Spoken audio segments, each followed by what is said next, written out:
नमस्कार। हमने पीछे यहाँ तक चर्चा कर ली थी कि विद्यालय प्रबंध समिति की कार्यकारिणी समिति में महिलाएं हो सकती हैं। तो देखो 50% से अधिक यदि ऑप्शन में मिलता है, अन्यथा 50% होना जरूरी है। कम से कम 8 महिलाएं होना जरूरी है। तो ये याद रखना, यहाँ से एग्जामिनर प्रश्न बना सकता है। अब आगे देखो, जो कार्यकारिणी समिति है उसके बारे में चर्चा करेंगे। जो कार्यकारिणी समिति उसमें कितने सदस्य होते हैं। एसएमसी की कार्यकारिणी समिति, एसएमसी की कार्यकारिणी समिति, देखो यहां से एग्जामिनर साधारण प्रश्न भी बना सकता है कि एसएमसी की कार्यकारिणी समिति में सदस्य कितने होते हैं। 16 सदस्य होते हैं। ये याद रखना, साधारण प्रश्न भी बन सकता है कि एसएमसी की जो कार्यकारिणी समिति है उसमें कितने सदस्य होते हैं। 16 सदस्य। अब ये 16 सदस्य कौन कौन होते हैं, इनकी चर्चा करेंगे। देखो इसमें 11 सदस्य अभिभावक होते हैं। शेष जो 5 सदस्य हैं ये पदेन सदस्य और निर्वाचित तथा मनोनीत सदस्य होते हैं। ये याद रखना, ये फैक्ट तो विशेष ही याद रखना। देखो ये जो 16 सदस्य हैं, इनमें से 11 सदस्य अभिभावक होंगे,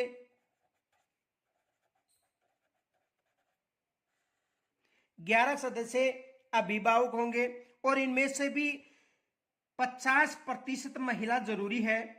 ये भी याद रखना, 11 सदस्य अभिभावक होंगे। इनके अलावा यानी इनकी जो 16 सदस्य हैं, इनमें से 11 सदस्यों में से नहीं, 16 सदस्यों में से 11 सदस्यों में से, तो जो 11 सदस्य हैं इनमें से कम 6 महिलाएं और एक अनुसूचित जाति और एक अनुसूचित जनजाति के सदस्य होना जरूरी है। तो 11 सदस्य अभिभावक हो गए। इनके अलावा देखो जो 5 सदस्य हैं, जो 5 सदस्य हैं, ये 5 सदस्य देखो पदेन सदस्य, निर्वाचित और मनोनीत होते हैं।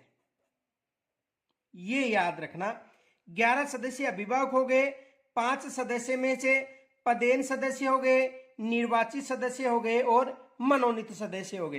तो आज अब इनकी चर्चा करेंगे, कौन कौन जो मनोनीत सदस्य हो सकता है, कौन निर्वाचित सदस्य हो सकता है, कौन पदेन सदस्य हो सकता है और अभिभावक भी कौन से हो सकते हैं। तो सबसे पहले देखो अध्यक्ष पद की यदि बात करें, अध्यक्ष,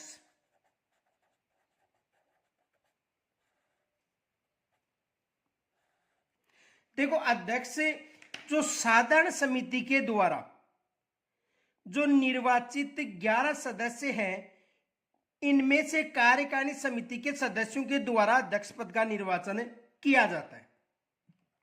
तो देखो समिति की साधारण सभा द्वारा, समिति की साधारण सभा द्वारा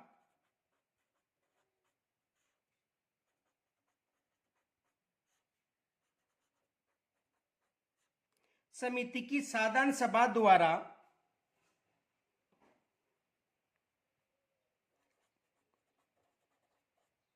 उसके माता पिता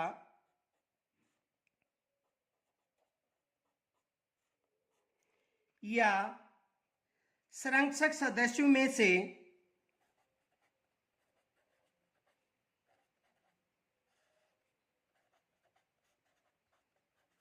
संरक्षक सदस्यों में से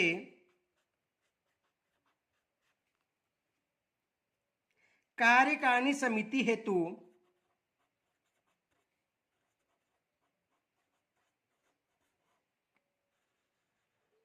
कार्यकारिणी समिति हेतु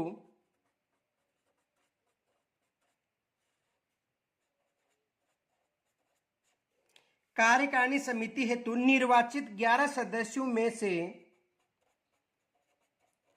निर्वाचित 11 जो सदस्य हैं, 11 सदस्यों में से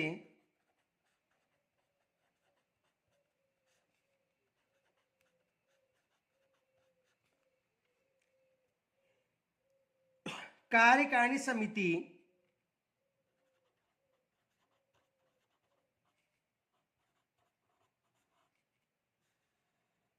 समिति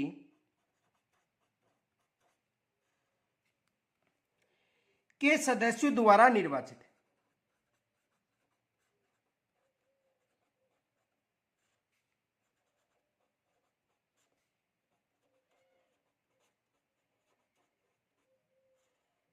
समझ में आ गया होगा। देखो इसे समझो ध्यान से।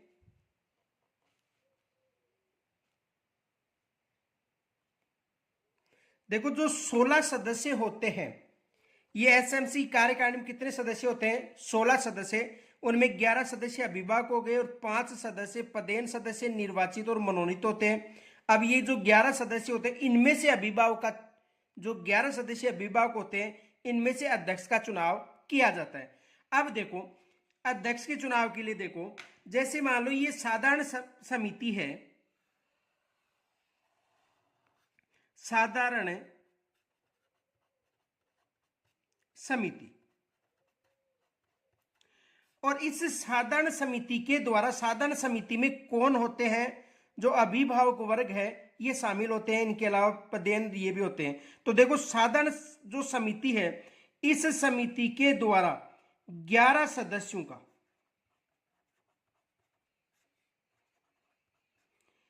चुनाव किया जाता है। अब ये जो 11 सदस्य हैं, ये 11 सदस्य अपने में से एक अध्यक्ष व एक उपाध्यक्ष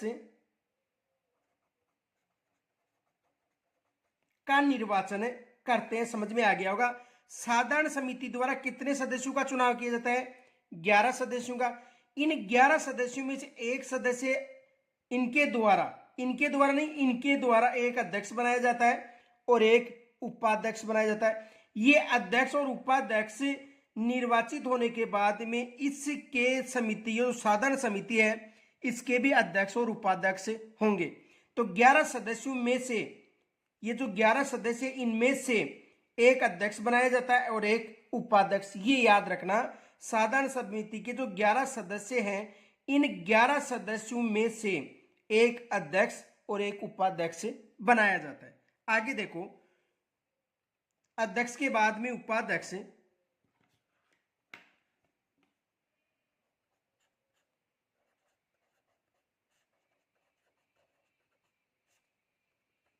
उपाध्यक्ष देखो समिति की साधारण सभा द्वारा,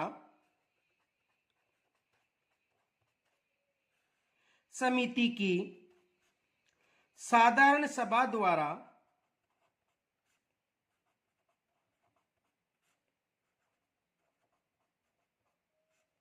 समिति की साधारण सभा द्वारा उसके माता पिता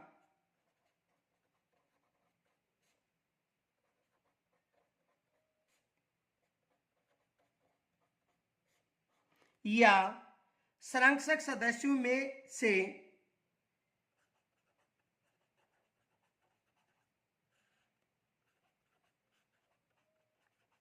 संरक्षक सदस्यों में से कार्यकारिणी समिति हेतु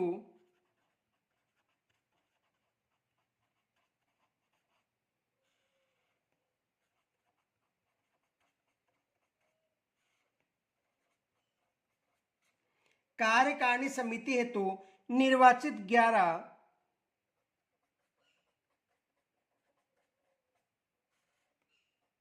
11 सदस्यों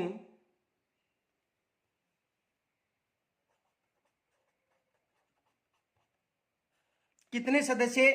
11 सदस्यों में से कार्यकारिणी समिति द्वारा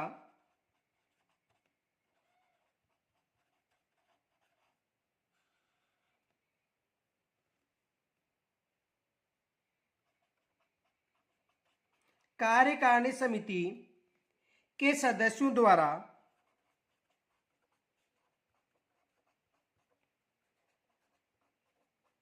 निर्वाचित। समझ में आ गया होगा कि अध्यक्ष और उपाध्यक्ष का जो चुनाव है ये किसके द्वारा किया जाता है? ये साधारण समिति, देखो जैसे मान लो ये साधारण समिति है,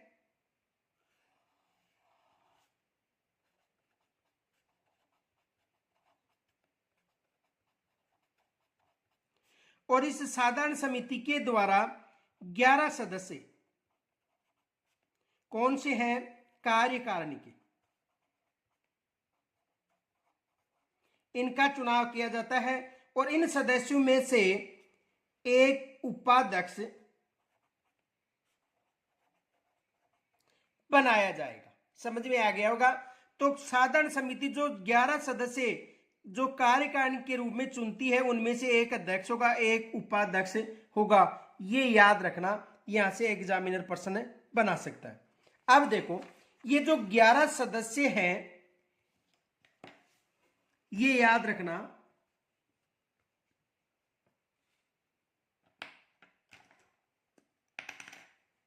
नोट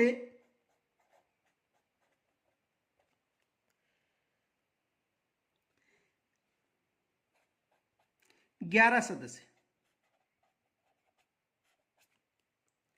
साधारण सभा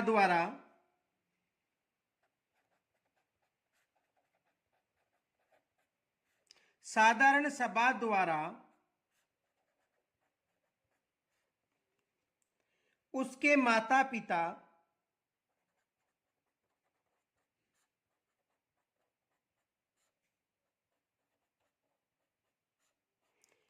उसके माता पिता यानी बच्चे के माता पिता या संरक्षक सदस्यों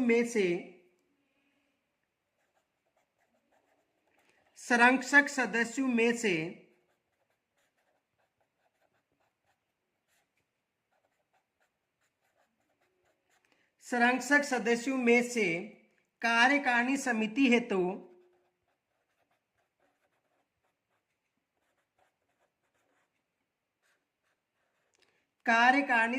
हेतु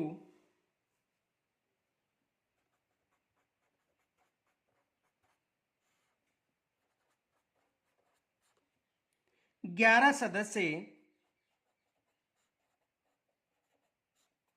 जिनमें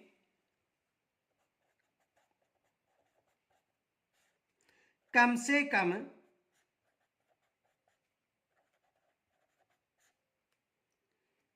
6 महिलाएं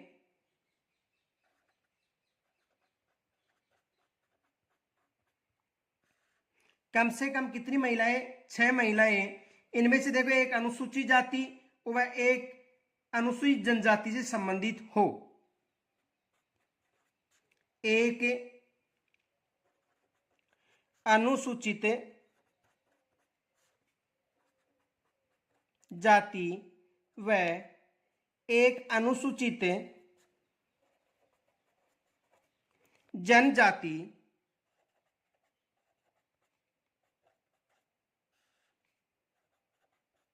से हो। यहां तक समझ में आ गया होगा कि एक अनुसूचित जाति और एक अनुसूचित जनजाति से संबंधित हो। देखो आप यहां पर थोड़ा सा ध्यान रखना, यहां पर एग्जामिनर प्रश्न बना सकता है। देखो यानी कहने का मतलब कितनी महिलाएं होना जरूरी है? 6 महिलाएं, ये याद रखना। एक अनुसूचित जाति और एक अनुसूचित जनजाति से संबंधित हो, ये भी याद रखना। देखो यदि यहां पर कंफ्यूज मत होना, यदि कुल सदस्य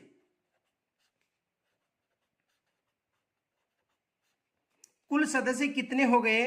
16 सदस्य।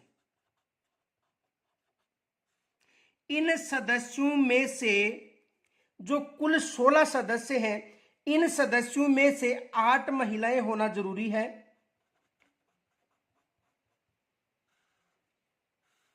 कितनी महिलाएं होना जरूरी है? 8 महिलाएं। कितने सदस्यों में से?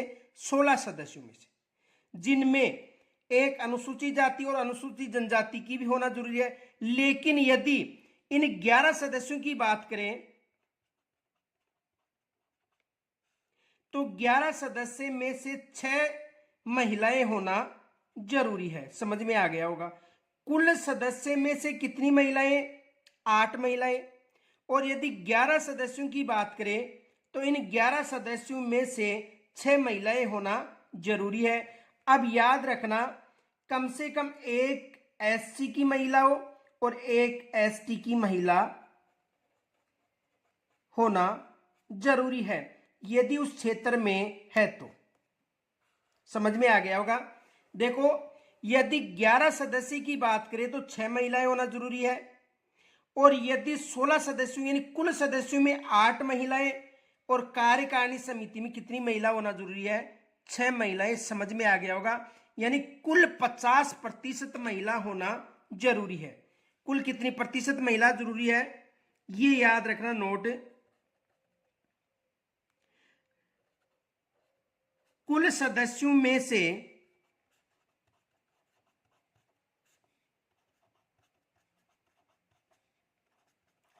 50%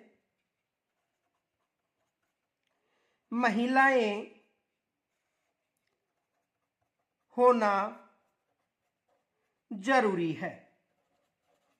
और यदि केवल कार्यकारिणी समिति की जो अभिभावक जो 11 सदस्य की बात करें, कितने सदस्य की? 11 सदस्य की।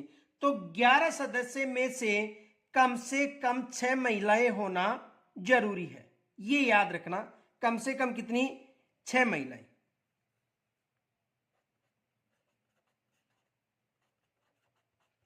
ग्यारह सदस्यों में से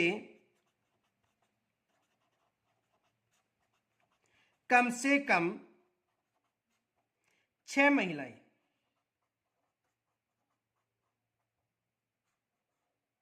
समझ में आ गया होगा। तो कुल 50% महिला होना जरूरी है, और इन 50% में भी यदि बात की जाए तो कम से कम कितनी महिलाएं होना जरूरी है? 11। अब देखो, एग्जामिनर ये भी प्रश्न बना सकता है कि विद्यालय प्रबंधन समिति की कार्यकारिणी समिति में, तो कार्यकारिणी समिति में कितने हो गई? कुल कार्यकारिणी समिति में 50%, यानी ये जो 16 सदस्य हैं ये कार्यकारिणी समिति, 8 महिलाएं। और यदि केवल 11 सदस्यों में से पूछे जाए तो 11 सदस्यों में से कितनी महिलाएं होंगी? 6 महिलाएं। समझ में आ गया होगा। आगे देखो,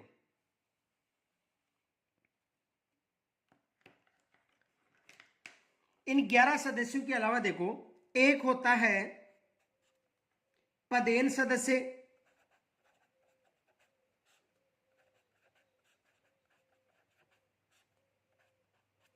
पदेन सदस्य कितना होता है? एक। देखो, ये पदेन सदस्य कौन होता है? ग्राम पंचायत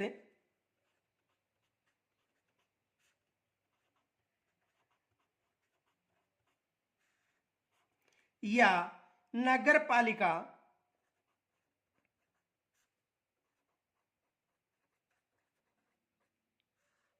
ग्राम पंचायत या नगर पालिका के जिस वार्ड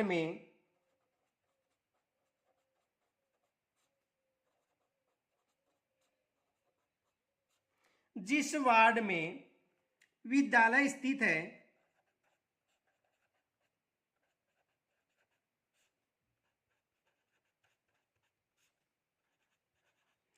ग्राम पंचायत या नगर पालिका के जिस वार्ड में विद्यालय स्थित है उस वार्ड का वार्ड पंच या पार्षद, उस वार्ड का वार्ड पंच या पार्षद। समझ में आ गया होगा। तो पदेन सदस्य एक ग्राम पंचायत या नगर पालिका जिस वार्ड में भी विद्यालय है उस वार्ड का वार्ड पंच या पार्षद। दूसरा देखो, यदि पदेन सदस्य सचिव की बात करें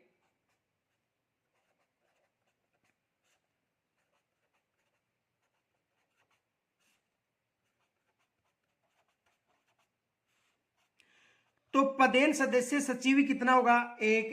कौन हो सकता है? प्रधानाध्यापक और प्रधानाध्यापक न होने पर वरिष्ठतम अध्यापक। प्रधानाध्यापक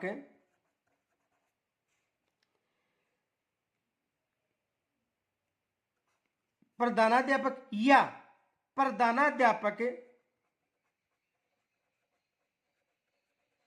या संस्था प्रधान मान लो,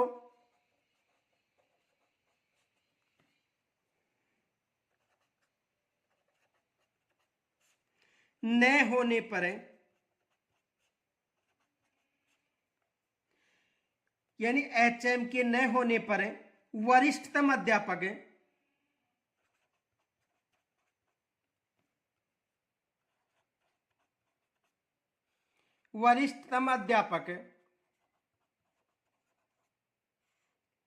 होगा। यहां तक समझ में आ गया होगा। अब देखो जो पदेन सदस्य हैं, ये भी प्रश्न बन सकता है कि कार्यकारिणी समिति में पदेन सदस्य होते हैं। देखो यहां से भी एग्जामिनर प्रश्न बना सकता है। ये याद रखना, कुल सदस्य में से 8 महिलाएं, लेकिन जो 11 अभिभावक होते हैं उनमें 6 महिला होना जरूरी है। तो देखो यहां से भी प्रश्न बन सकता है, कार्यकारिणी समिति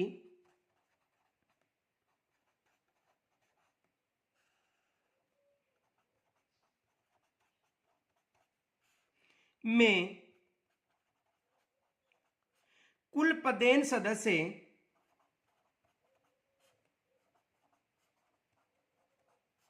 होते हैं। कार्यकारिणी समिति की बात करें तो कार्यकारिणी समिति में कुल पदेन सदस्य होते हैं। तो कार्यकारिणी समिति में कुल कितने पदेन सदस्य होते हैं? 2। ये याद रखना।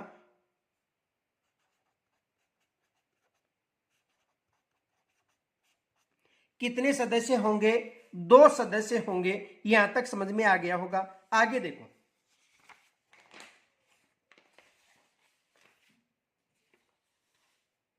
अब देखो पदेन सदस्य के बाद में निर्वाचित सदस्य।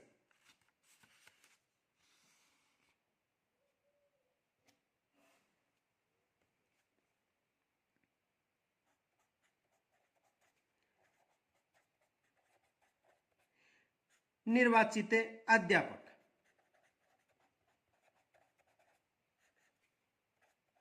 एक।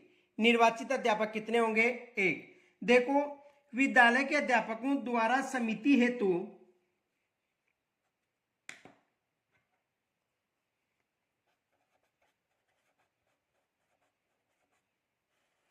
विद्यालय के अध्यापकों द्वारा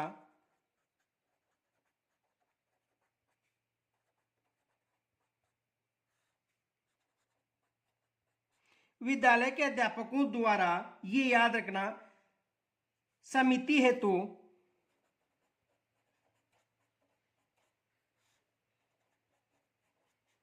विद्यालय के अध्यापकों द्वारा समिति हेतु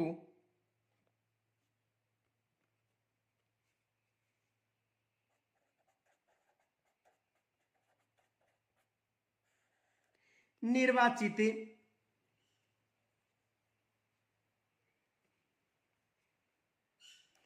एक अन्य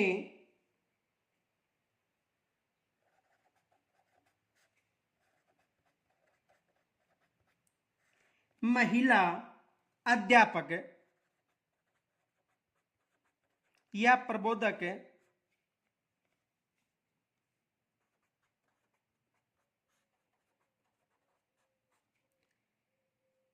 यदि उपस्थित या उपलब्ध हो तो, यदि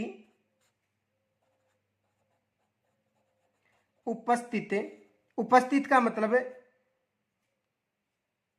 देखो यदि उपस्थित या उपलब्ध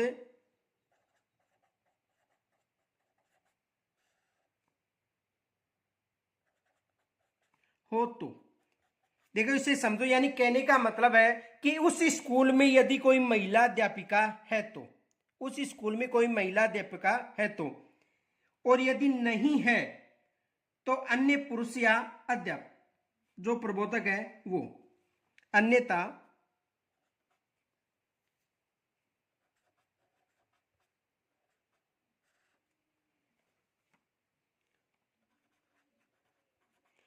पुरुष अध्यापक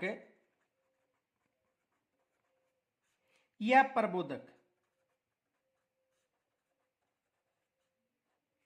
देखो इसे समझो, निर्वाचित अध्यापक होता है एक। ये निर्वाचित अध्यापक कौन होता है? यानी विद्यालय के जो अध्यापक हैं उनमें से एक निर्वाचित अध्यापक होगा। और शर्त यह है, यदि वहां पर महिला अध्यापिका है तो सबसे पहले महिला अध्यापिका को वरीयता दी जाएगी, ये याद रखना।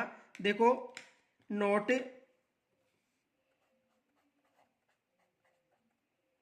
जो निर्वाचित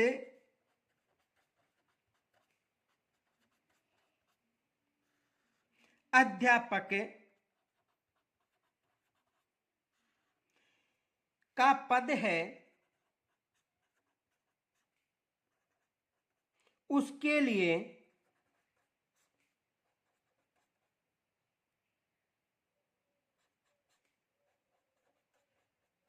सबसे पहले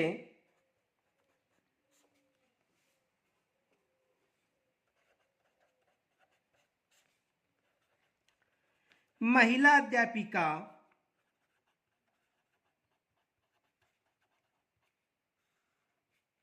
को वरीयता दी जाती है।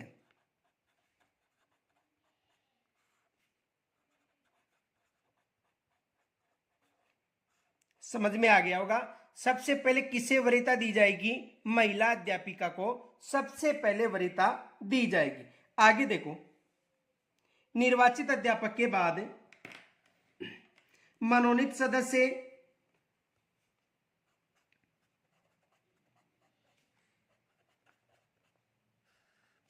मनोनीत सदस्य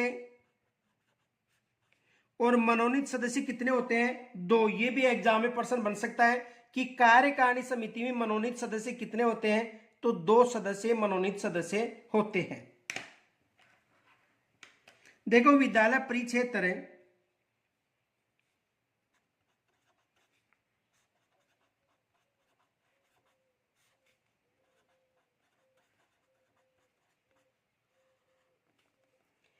के विधानसभा सदस्य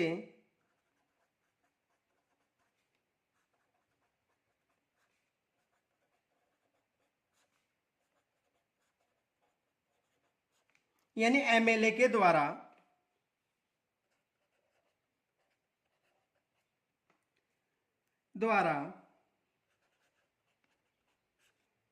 नामित ऐसे 2 व्यक्ति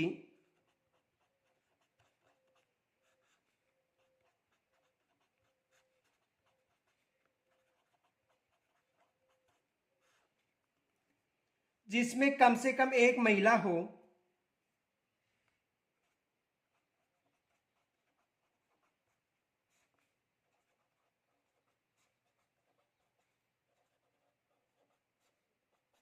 एक महिला हो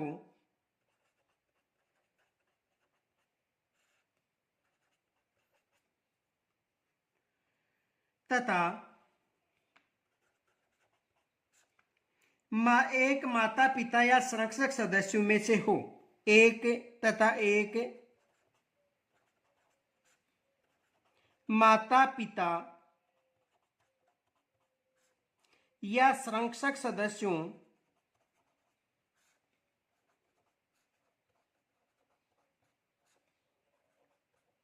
में से हो। तो एमएलए के द्वारा कितने सदस्यों को मनोनीत किया जाता है? 2 सदस्यों को मनोनीत किया जाता है। देखो मनोनीत जो सदस्य हैं ये प्राथमिक विद्यालय क्षेत्र के निवासी, राष्ट्रीय या राज्य स्तर पर पुरस्कार प्राप्त शिक्षक भी हो सकते हैं। तो देखो ये लेखन होंगे किनके द्वारा मनोनीत? एमएलए के द्वारा। कितने सदस्य मनोनीत होते हैं? 2। तो यहां से भी एग्जामिनर प्रश्न बना सकता है कि एमएलए के द्वारा कितने सदस्यों को मनोनीत किया जाता है। तो कार्यकारिणी समिति में एमएलए के द्वारा कितने सदस्यों को मनोनीत किया जाता है? 2 सदस्यों को मनोनीत किया जाता है, ये याद रखना।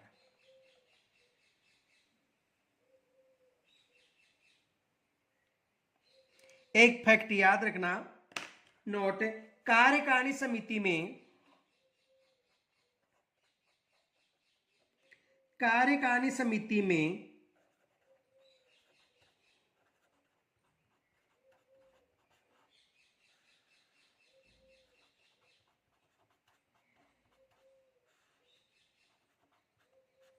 कार्यकारिणी समिति में महिला सदस्यों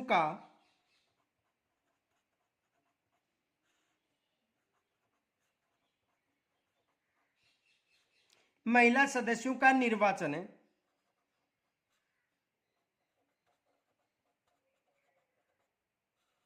या मनोनयन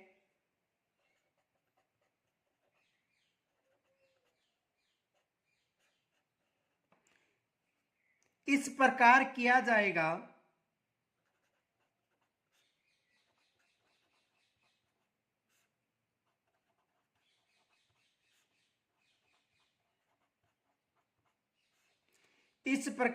जाएगा जिसमें कि समिति में से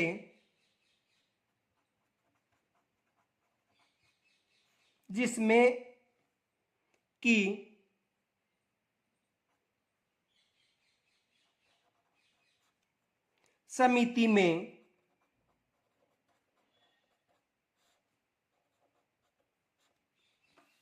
कम से कम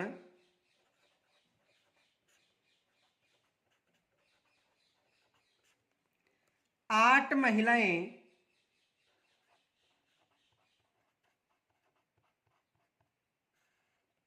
यानी 50% आवश्यक रूप से रहे।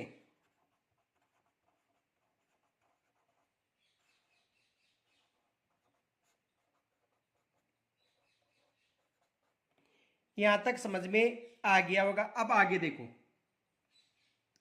कार्यकारिणी समिति का कार्यकाल की बात करें। कार्यकाल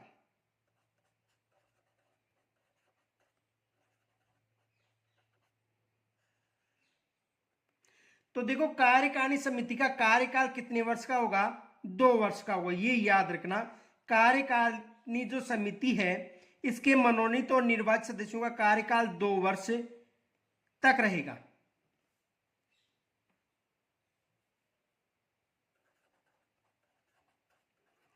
कार्यकारिणी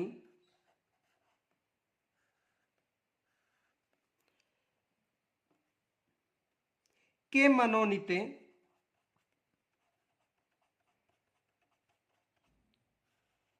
या निर्वाचित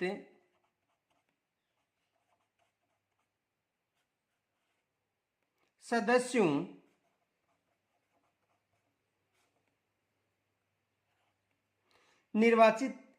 मनोनीत या निर्वाचित सदस्यों का कार्यकाल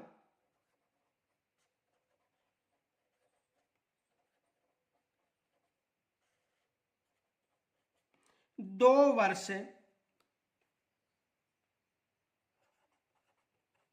कितने वर्ष का रहेगा? 2 वर्ष या उस समय तक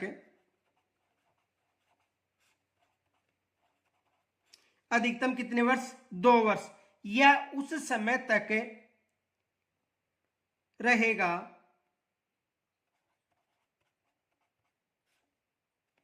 जिस समय तक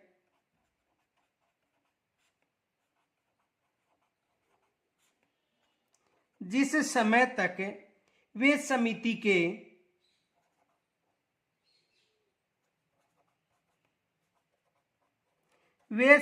के सदस्य हैं। वे समिति के सदस्य हैं। समझ में आ गया होगा कि जो कार्यकारिणी के मनोनीत और निर्वाचित सदस्य हैं उनका कार्यकाल कितना रहेगा? 2 वर्ष रहेगा या उस समय तक रहेगा जब तक वह समिति के सदस्य हैं। आगे देखो, कार्यकारिणी जो समिति है उसकी बैठक कब होती है? तो इसकी बैठक प्रत्येक माह को अमावस्या के दिन होती है, ये याद रखना।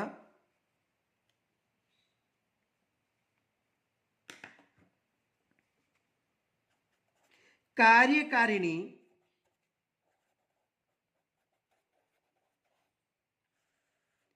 की बैठक प्रत्येक माह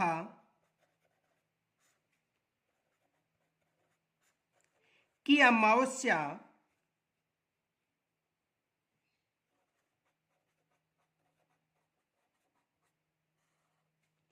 को होती है। अमावस्या को इसलिए होती है क्योंकि जो भी अमावस्या का दिन होता है उस समय जो कार्य करने वाले, जो मजदूरी करने वाले व्यक्ति होते हैं, उनकी अमावस्या के दिन क्या होती है, छुट्टी रहती है। यानी अमावस्या के दिन उनकी छुट्टी रहती है। इस कारण कार्यकारिणी बैठक की प्रत्येक माह की अमावस्या, कार्यकारिणी की बैठक प्रत्येक माह की अमावस्या को होती है, ये याद रखना।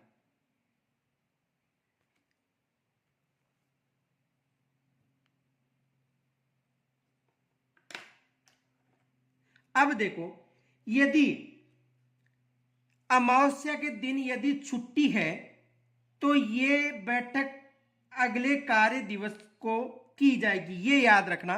देखो, कार्यकारिणी समिति की बैठक प्रत्येक माह होती है, ये याद रखना। प्रत्येक माह होती है। कब होती है? अमावस्या को। और अमावस्या के दिन यदि छुट्टी है तो अगले दिन इसकी बैठक होगी, ये याद रखना। यदि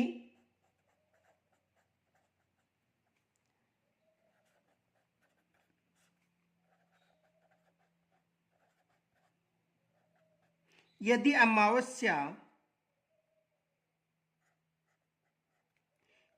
दिन अवकाश है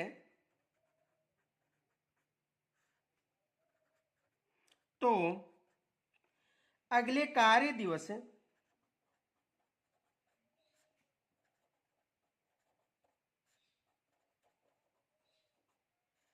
में बैठक होगी।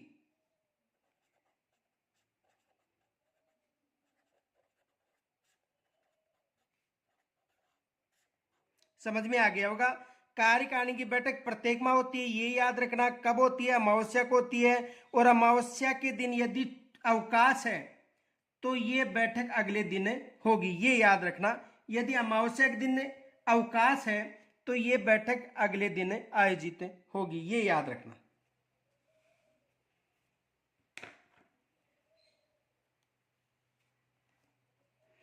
देखो, प्रश्न यहां से पूछ सकता है, कार्यकारिणी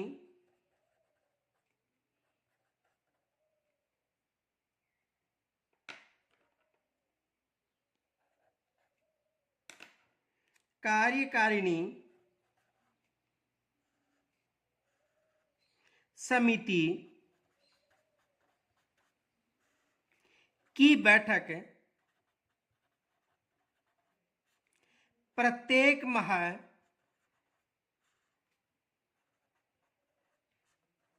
को कब होती है?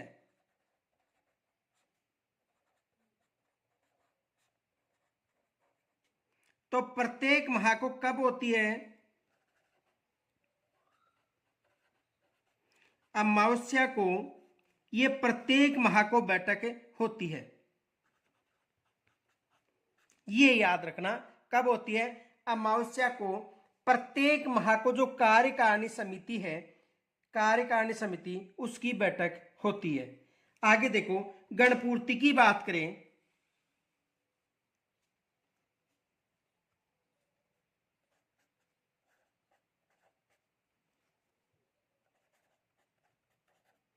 गणपूर्ति की बात करें, जिसे कोरम भी कहा जाता है, गणपूर्ति या कोरम। तो देखो, कार्यकारिणी समिति के कुल सदस्य संख्या का 1/3 से अधिक सदस्यों की उपस्थिति आवश्यक होगी। कार्यकारिणी समिति के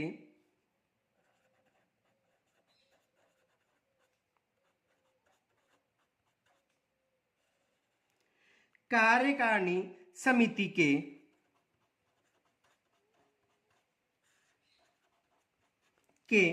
कुल सदस्यों की संख्या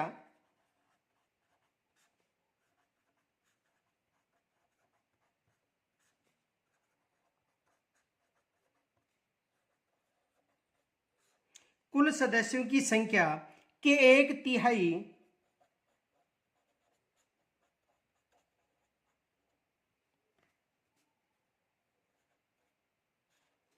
कुल सदस्यों की 1/3 यानी 33% से अधिक सदस्यों की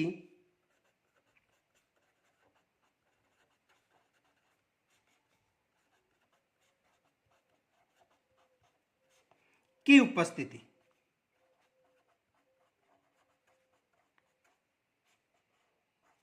कितने सदस्यों की, यानी जो कुल सदस्य हैं इन सदस्यों की 1/3 गणपूर्ति होना जरूरी है। ये भी एग्जाम में प्रश्न बन सकता है कि कार्यकारिणी समिति की गणपूर्ति है 1/3 सदस्य या 33% सदस्य, जो भी कार्यकारिणी समिति की गणपूर्ति है।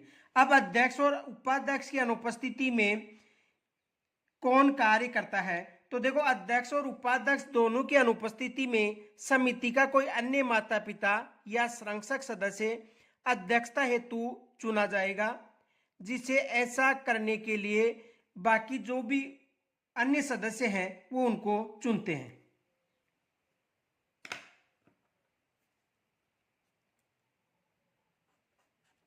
देखो अध्यक्ष व उपाध्यक्ष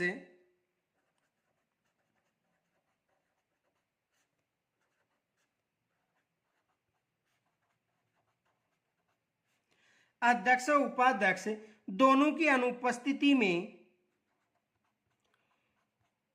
दोनों की अनुपस्थिति में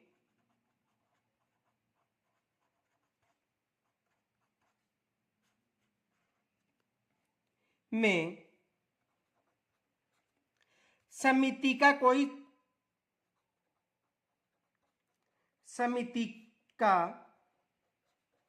कोई अन्य माता पिता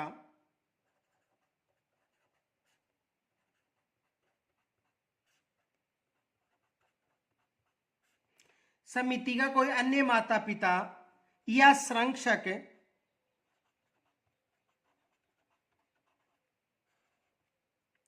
सदस्य अध्यक्षता हेतु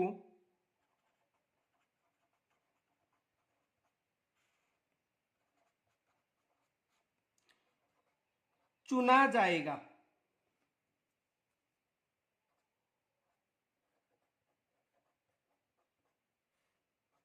यानी अध्यक्ष और उपाध्यक्ष दोनों की अनुपस्थिति में समिति का कोई अन्य माता पिता हो या संरक्षक सदस्य हो अध्यक्षता के लिए चुना जाएगा। यानी जो भी वहां पर उपस्थित जो सदस्य हैं उनके द्वारा एक अध्यक्ष के लिए उन जो सदस्य हैं उनमें से माता पिता या संरक्षक के रूप में जो सदस्य हैं उनमें से अध्यक्ष के लिए निर्वाचन किया जाता है, जिसे ऐसा करने के लिए बाकी उपस्थित सदस्य चुने।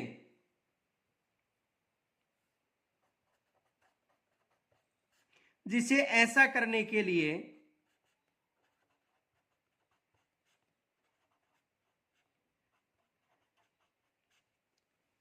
बाकी उपस्थित सदस्य चुने।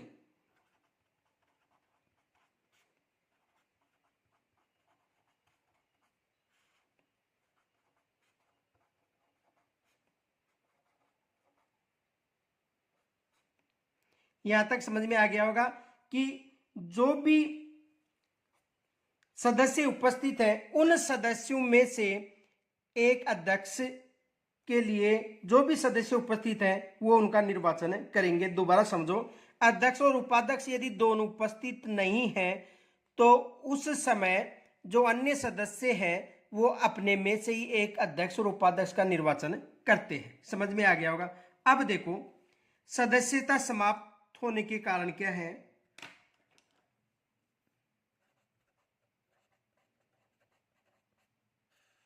सदस्यता समाप्त,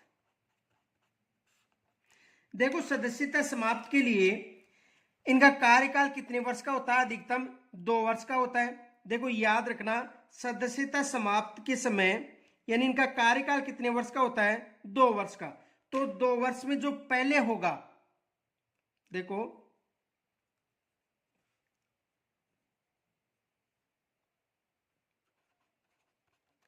पदेन सदस्य के अलावा अन्य सदस्यों का कार्यकाल 2 वर्ष कार्यकाल कितने वर्ष का होगा? 2 वर्ष। या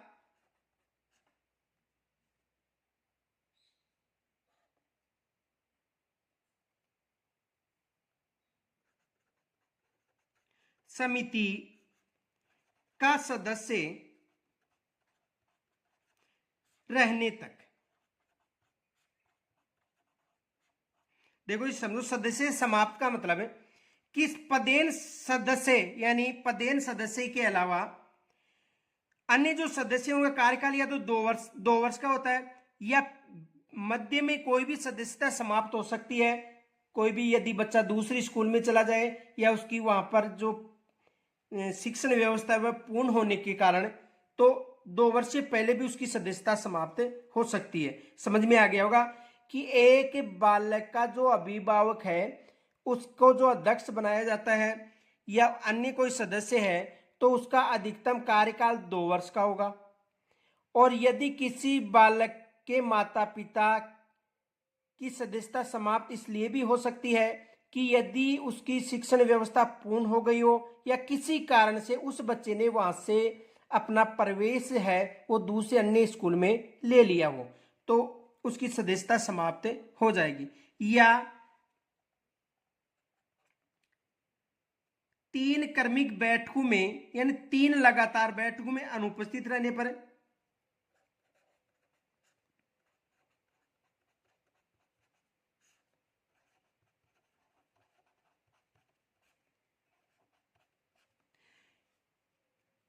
तीन लगातार बैठकों में अनुपस्थित रहने पर,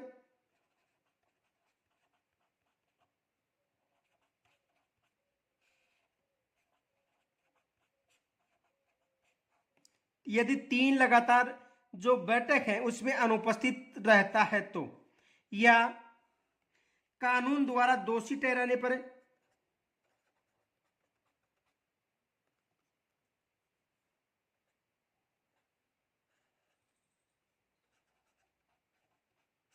कानून द्वारा दोषी ठहराने पर,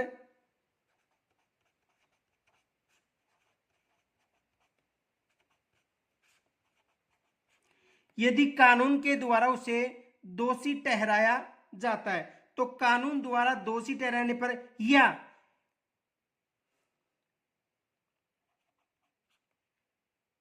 उस अभिभावक की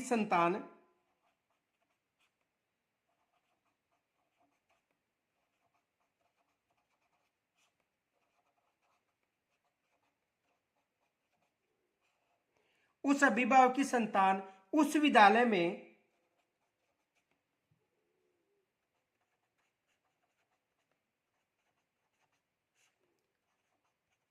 न रहे। इन कारणों से उसकी सदस्यता समाप्त हो जाती है। देखो, सदस्यता समाप्त होने का कारण, एक तो पदेन सदस्य के अलावा अन्य सदस्यों का कार्यकाल 2 वर्ष का होगा। ये याद रखना कि पदेन सदस्यों के अलावा जो अन्य सदस्य हैं उनका कार्यकाल कितने वर्ष का होता है? 2 वर्ष का।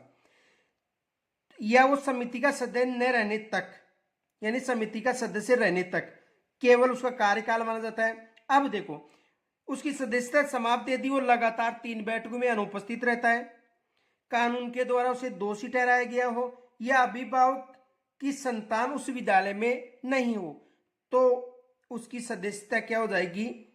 समाप्त हो जाएगी। अब देखो, यहां तक यदि कोई समस्या हो कमेंट्स के द्वारा जरूर बताना। शेष जो पाठ है कल लेकर आएंगे। तब तक के लिए नमस्कार।